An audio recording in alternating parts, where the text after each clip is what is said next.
Il messaggio che arriva dal mondo è che non c'è tempo e che il cambiamento sistemico ha bisogno di un impegno globale e anche locale insieme.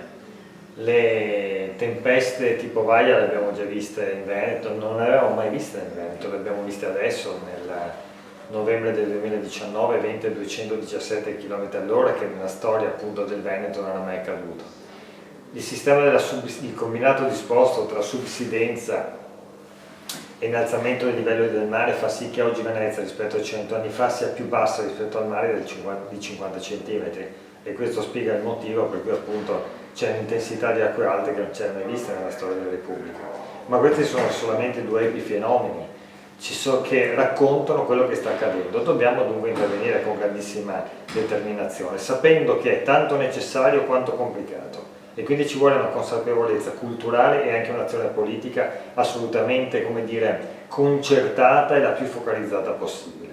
La transizione di cui parliamo ha bisogno di tre pilastri, come un tavolo, senza tre gambe non sta in piedi. Ha bisogno della transizione, della sostenibilità ambientale, ma ha bisogno anche di quella sociale e anche di quella economica. E qui la politica, le istituzioni e tutti insieme dobbiamo appunto mettere insieme tutte queste forze per far fare quel salto di qualità senza il quale cosa rischia? Rischia anche il modello economico, perché è anche la stessa economia che non può sopravvivere.